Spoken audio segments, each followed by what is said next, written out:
के नहीं, अपने परिवार के नहीं, किसी के नहीं, केवल समाज को देखना चाहता था कि जिसके लिए मैं जिया हूं, जिसके लिए लड़ा हूं, जिसके लिए मरने जा रहा हूं, क्या वो मेरी विचारधारा पे चलेगा। इतनी बड़ी सोच लेकर भगवान टंट्याभिल को फांसी के तख्ते पे लेके गए। उनकी फांसी भी एक बहुत बड़ा मिस्ट्री है। कोई बोलता है कि उनको वहां से गायब कर दिया गया, इसलिए क्योंकि उनकी कोई मजार नहीं है। जो मैं शोध कर रहा हूं, जो रिसर्च कर रहा हूं, उसमें मुझे मिला कि भगवान टंट्याभिल की कोई मजार नहीं है। और ये जानते थे मनुवादी कि अगर इसकी मजार बन गई तो यह भगवान बन जाएगा इस देश का। 28 साल तक हथियार बंद लड़ाई लड़ने वाले व्यक्ति का नाम है भगवान टंट्याभिल रेंगा कोरकू। आप उसके वंशज हो, आपके अंदर उसका खून है। जिस अंतरराष्ट्रीय दिवस को आप लोग मना रहे हैं, मुझे फख्र है, बिरसा ब्रिगेड ने अंतरराष्ट्रीय दिवस पर भारत के 6 आदिवासी शहीद वीरों का फोटो लगाने के लिए मजबूर किया उनको। उसमें भगवान टंट्याभिल की भी फोटो थी। आज अमेरिका का आदिवासी भी जानने लग गया है कि कौन रॉबिन हुड है। अंग्रेजों ने रॉबिन हुड बोले उसको, और यहां के कुछ मनुवादियों ने बोले ये तो डकैत है, क्योंकि तेरी नाक काटा, हाथ काटा, मंदिरों का निर्माण नहीं किया, कुओं का निर्माण किया भगवान टंट्याभिल ने ताकि पानी पिएंगे, तालाबों का निर्माण किया ताकि खेती करेंगे। यह है भगवान टंट्याभिल। और उसको याद करना आज के दिन यानी आदिवासी अधिकार दिवस पर उसको याद करना, इन शहीदों को याद करना हमारा कर्तव्य है।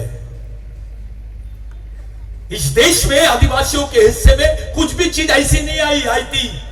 लाखों लोग मरे हैं जिसका इतिहास दबा के रखा गया है। मैं खुलेआम बताता हूं कि इस देश के 70 से 80% लड़ाई ब्रिटिशों से, जमींदारों से, मनुवादियों से आदिवासियों ने लड़ी है। इसलिए पूरी आदिवासी कौम स्वतंत्र सेनानी है। जिन्होंने उंगली भी नहीं कटाए उनके नाम स्वतंत्र सेनानी में है। जिनकी तो परिवार का परिवार पूरा क्रिमिनल ट्राइब बन गया है। क्रिमिनल ट्राइब यानी ही स्वतंत्र सेनानी। जिन जिन लोगों ने विद्रोह किया अंग्रेजों के खिलाफ में, जमींदारों के खिलाफ में, मनुवादियों के खिलाफ में, उनको स्वतंत्र सेनानी यानी इन्होंने क्रिमिनल ट्राइब बोला, गुनहगार जमात बोला। आज के दिन इतना अच्छा नियोजन किए, एक अच्छा डिसीजन भी होना चाहिए। रंजना ताई एक महिला होके खुलेआम सामने आती है, मेरे को अच्छा लगा। बिरसा ब्रिगेड के तमाम साथी लोग, इन लोगों ने इसके पहले जो हमारे साथ हुआ है, आपको सबको याद होना चाहिए कि हमारे साथ क्या हुआ है, हमारे बच्चों के साथ क्या हुआ है, क्यों हुआ है, कैसे हुआ, किसकी क्या भूमिका थी। मैं उस पर बात करना नहीं चाहता। मैं सिर्फ एक बात बोलने के लिए आया हूं कि यह मौका है, बता दो समाज जिंदा है। आप जिंदा हो इस बात का सबूत दो। एक एक घर भी होगा अपने समाज का तो उसको बोलो सामाजिक निर्णय और समाज के साथ जुड़ो। घर घर जाओ, उसको जोड़ के रखो। पार्टी और नेता पे भरोसा मत करो, अपनी ताकत बनाओ।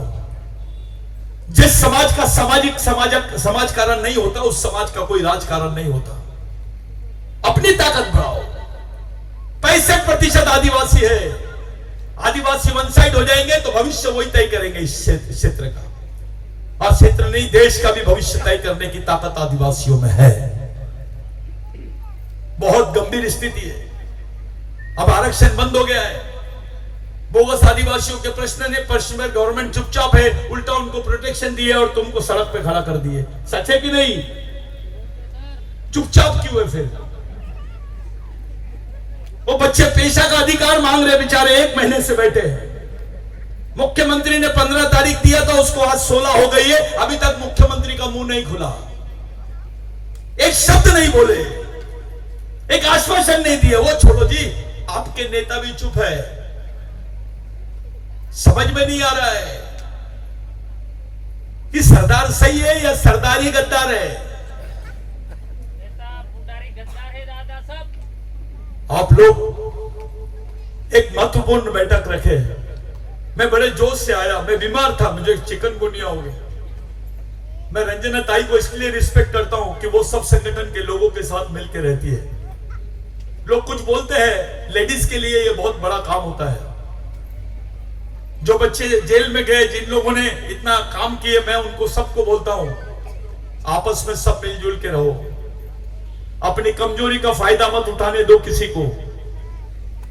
मैं नेता, वो नेता, ये नेता, मैं यहां का अध्यक्ष, मैं वहां का अध्यक्ष, मैं अध्यक्ष छोड़। अंतरराष्ट्रीय अध्यक्ष रहेगा तो क्या उखाड़ लेगा? यहां कुछ नहीं रहेगा तो क्या कर लेगा? विचारों से होना चाहिए। यह समाज नेताओं के विचारों से जिंदा नहीं रह सकता, यह समाज शहीदों के विचारों से जिंदा रह सकता है। बिरसा मुंडा ने बोला, समाज आर्थिक रूप से गरीब रहेगा चलेगा, लेकिन विचारों से गरीब नहीं रहना चाहिए। और जो समाज विचारों से गरीब रहता है वो गुलाम पैदा होता है और गुलाम ही मर जाता है। आपको विचारों से तैयार होना है मेरे भाइयों। विचारों का कारखाना करो। बड़ी मुसीबत है अपने लोगों की। अपने लोग बोल तो देते, लड़ नहीं पाते हैं, समझ नहीं पाते हैं। ये आम आदमी की नहीं, नेताओं के भी यही हाल है। सिर्फ उसके कपड़े सफेद रहते हैं बस, बाकी कुछ नहीं। आप लोगों से मेरी विनती है, नेतृत्व कैसा होना चाहिए, लीडरशिप कैसे होना चाहिए, उसके साथ में ऑर्गेनाइजेशन कैसा होना चाहिए, उस पर विचार करो। आप लोग समझदार हैं। इतनी मेहनत से, इतने सुंदर, इतने पैसा लगा के, इतना सब कुछ करके आप लोगों ने इतनी अच्छी मीटिंग अरेंज की है। इसका अच्छा मैसेज जाना चाहिए। मध्य प्रदेश से लोग आए हैं, गुजरात से लोग आए हैं, वो बच्चों ने डांस किए, इतना प्यारा डांस किए, मैं रो रहा था वो लोग जब नाच रहे थे। ये शायद आपको नहीं मालूम होगा। आखिरी बात बोलते बोलते जा रहा हूं दादा। ये डिमोड फाइनल करके एक बहुत बड़ा साइंटिस्ट था, जिसको social scientist of the world का सबसे अच्छा ऑक्सफोर्ड यूनिवर्सिटी में माना गया। उसने बताया कि इस देश में 1932 तक, नहीं 22 तक, जब तक एक क्रिमिनल ट्राइबल एक्ट था, आदिवासी महिलाओं को ब्लाउज पहनने के ऊपर टैक्स लगता था। हमारी मां बहनों को ब्लाउज पहनने के लिए टैक्स देना पड़ता था यहां पर। यह सच्चाई है। इस परंपरा के खिलाफ में भगवान टंटा भिल ने लड़ा।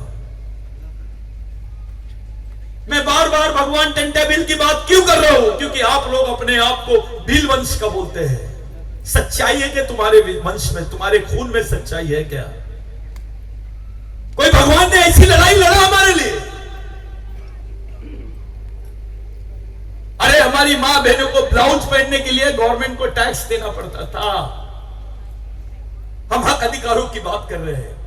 ऐसी अवस्था से तुमको बाहर लाने वाले भगवान का नाम है भगवान टंटा भिल। राघोजी भांगरे, बेबरोई शर्मा के। आप लोग इतने देर से बैठे हैं, आप लोग सोच रहे होंगे कि इसको मंच मिल गया, ये साला यही धंधे करता है, यही काम करता है। लेकिन साथियों, मैं तो वही काम करता हूं जो मेरे को करना है। आप करते हो क्या? मैं आया हूं आप लोगों के बीच में आग लगाने के लिए, यह बताने के लिए आप बहुत संख्या में हो। आपको कुछ नहीं करना है, सिर्फ संगठित हो जाना है, सब ऑटोमेटिक हो जाएगा। सिर्फ एक जगह बैठ जाओ बस, लोगों के हाथ पैर हिलने लग जाएंगे, उनका बीपी बढ़ जाएगा। हम एक जगह बैठना सीख जाए बस। सब समस्याओं का समाधान संगठन से निकलता है, एकता से निकलता है। अभी रंजना ताई बोल रही थी आदिवासी एकता, तो आधे लोग देख रहे थे ये क्या बोल रही है। आदिवासी एकता जिंदाबाद ऐसा नारा दे दिए, मामला खत्म हो गया। वहां बिरसा ब्रिगेड के लोग नारा दे रहे थे, बच्चे बच्चे को सिखाना है, आदिवासी को बचाना है, सरकार देश की चालक है, आदिवासी देश का मालक है। ये सब ठीक है। कौन आया? शेर आया। शेर को तो मस्त मार रहे हैं, अभी गिन गिन के मार रहे हैं। शेर जिंदा है क्या देश में? ये देश में शेर की चिंता है। शेर को नहीं मारना चाहिए, जो मारेगा उसको 12-25 साल की जेल। लेकिन आदिवासियों की चिंता गवर्नमेंट को नहीं है। सेंट्रल में दे रहे आपको। अब आपका बच्चा आश्रम स्कूल में पढ़ेगा, उसको खिलाने की जो मर्जी है वो ठेकेदारों की रहेगी। तुम्हारे बच्चे को डीबीटी देते हैं, डीबीटी के नाम पर केवल 10 महीने का दे रही डीबीटी, 12 महीने की नहीं, 2 महीने की गवर्नमेंट खा रही है। यानी गवर्नमेंट बोलती है बेटा तू 12 महीने ही 10 महीने ही खाना 10 महीने ही पढ़ाई करना, 2 महीने का तेरे को नहीं दूंगा, 2 महीने का तो मैं लूंगा। पहले स्कॉलरशिप मिलती थी तो 12 महीने की पढ़ाई की व्यवस्था थी, अब तुमको 10 महीने पढ़ाई। यानी तुम्हारी जो रिस्पॉन्सिबिलिटी है, जिसको स्टेट रिस्पॉन्सिबिलिटी बोलते हैं, उसको रिफ्यूज कर रही है। यानी जो राज्य की जवाबदारी है आदिवासियों के प्रति, उससे सरकार अपने आप को हटा रही है। इतनी बेइज्जती किसी समाज की नहीं होती है भाइयों। मध्य प्रदेश का कांड याद है, आदिवासी आदमी के ऊपर पेशाब कर दिया था। क्या सोच होगी आपके प्रति इनकी? और हम अंतरराष्ट्रीय अधिकारों की बात कर रहे हैं।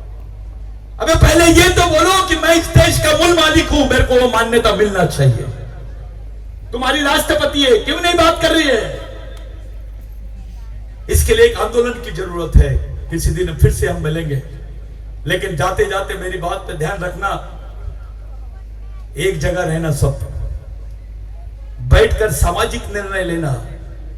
लोग राजनीति करे, करने दो, तुम रणनीति बनाओ। राजनीति का जवाब रणनीति से दो। अपनी सत्ता लाओ वापस, अपने आप को मुक्त करो, अपने आप को आजाद करो। यहां से अपने हाथ में अपनी जमीन, अपनी स्वायत्तता के अधिकारों को ले। ये 5वीं अनुसूची का आखिरी इलेक्शन है। मैं दादा बोल के जा रहा हूं, ये 5वीं अनुसूची का क्षेत्र है, 5th शेड्यूल एरिया है, यहां पैसा लागू है। ये आखिरी इलेक्शन है, इसके बाद में 5th शेड्यूल दिखाई नहीं देगा। अगर आप बचाना है तो किसी भी हाल में अपने पास में इसको लेना पड़ेगा। ये पार्टियों के भरोसे संभव नहीं है, ये केवल और केवल सामाजिक एकता के भरोसे संभव है। मेरे भाइयों, आज के दिन आप लोगों से बात करने का मौका मिला। मैं यही काम कर रहा हूं, पूरा सह्याद्री बेल्ट, सतपुड़ा बेल्ट ही घूम रहा हूं मैं। मुझे कल और कहीं जाना है। आप लोगों का मैं, खास करके जो आयोजक लोग हैं, यहाँ की जो बिरसा ब्रिगेड की टीम है, उन तमाम लोगों का मैं धन्यवाद देता हूं। ये नेता जैसा जैकेट क्यों पहना है? तू नेता नहीं है, कैडर है, और अपने को नेता से दूर रहना है। ये सिंपल कपड़े पहनो, बिल्कुल बढ़िया रहो, अपनी जो पहचान है सिंपल इसमें दिखाओ। तुम्हारे रहन सहन में ताकत नहीं होनी चाहिए, तुम्हारे ब्रेन में ताकत होनी चाहिए। आप लोगों से विनती है, तुम सरदार हो, कैसे रहना है। रंजना ताई से विनती है कि काम थोड़ा गर्म चल रहा है, इसको और गर्म करो, डरो मत, आपके पीछे लोग हैं। आप लोग ईमानदारी से सब लोग मिलके अगर इसको आगे बढ़ाएंगे तो ये लड़ाई हम जीत सकते हैं। और दूसरी चीज, हमारे लोगों में मैंने ये भी एक नया सुना, ये बोगस है, वो असली आदिवासी है। बोगस आदिवासी होगा तो उसके खून में खराबी होगी, वो तुम्हारे समाज के बारे में नहीं सोचेगा, ये समझता है। लेकिन ऐसा आदिवासी भी है जो तुम्हारे खून का है, तुम्हारे बीच का है, और वो समाज के बारे में कुछ नहीं बोल रहा है। उसको क्या बोलेंगे? गद्दार आदिवासी। ऐसे गद्दार आदिवासियों से भी आपको सतर्क रहना है। अगर कौम को बचाना है तो, अपनी आने वाली पीढ़ी को बचाना है तो साथियों, ये हमारी अंतिम पीढ़ी द्वारा, अंतिम पीढ़ी को बचाने के लिए लड़ी जाने वाली अंतिम लड़ाई है। इसको किसी भी हाल में जीतना पड़ेगा, ये याद रखो। जय आदिवासी, जय बिरसा।